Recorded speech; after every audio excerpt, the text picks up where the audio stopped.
राष्ट्रीय पंचायती राज प्रधान संगठन के बैनर तले वाराणसी के 8 ब्लॉकों के 604 ग्राम प्रधानों ने सरकार से ग्राम प्रधानों के कार्यकाल 1 वर्ष बढ़ाने की मांग उठाई है।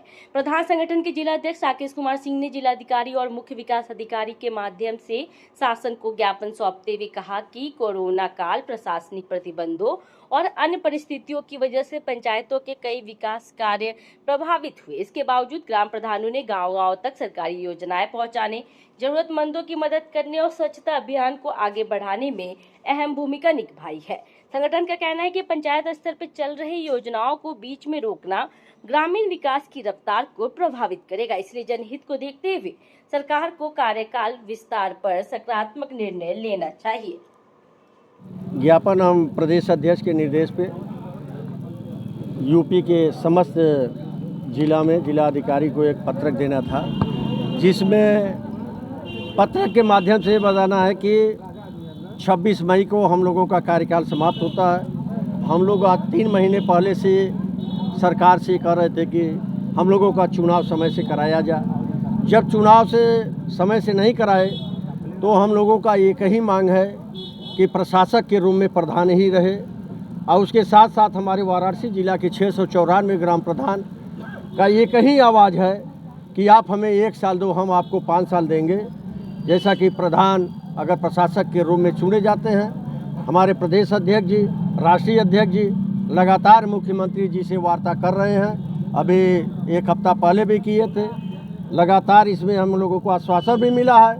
मैं सरकार से ही उम्मीद चाहता हूँ कि प्रधान ही प्रशासक के रूप में रहे। जैसा कि हमारे मुख्यमंत्री जी ने लखनऊ में 58,000 प्रधानों को बुला करके वहाँ पे सम्मानित किए थे।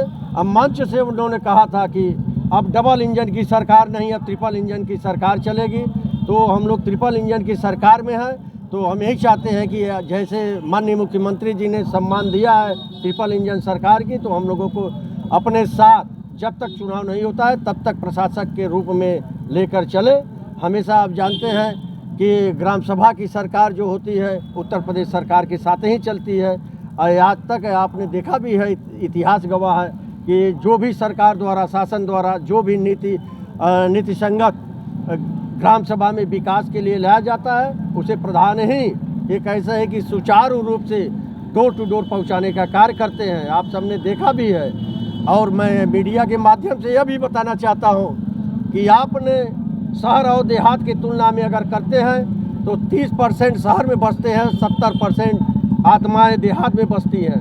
वैसा हमारे माननीय प्रधानमंत्री जी के संसदीय क्षेत्र में यह देखने को भी मिल रहा है। इस समय अभी देखे होंगे कि ग्राम सभा के विकास को शहर में अधिकारियों द्वारा दिखाया जा रहा है। अभी देखिए हमारे पूर्व के मुख्य विकास अधिकारी थे हिमांशु नागपाल सर जी ने, उन्होंने कार्यकाल के जो जितने दिन यहाँ थे वो देहात का सारा, आज देखिए दैनिक जागरण में निकला है मेन फ्रंट पर, उन्होंने कहा कि देहात की तुलना आप शहर में लाना है। तो ये माननीय प्रधानमंत्री और मुख्यमंत्री का विजन है।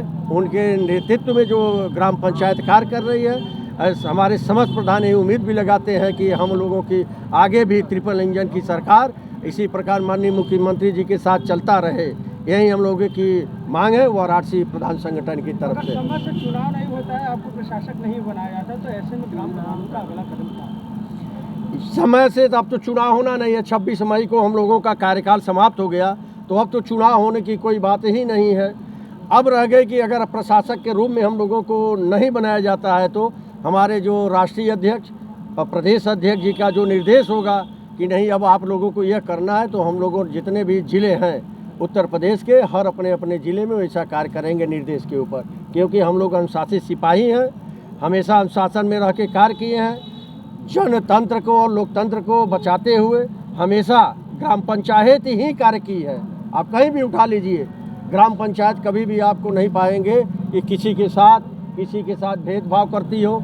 एक प्रकार का सभी जनता के साथ व्यवहार करती है। इसलिए हम लोग प्रदेश अध्यक्ष के निर्देश का इंतजार करेंगे।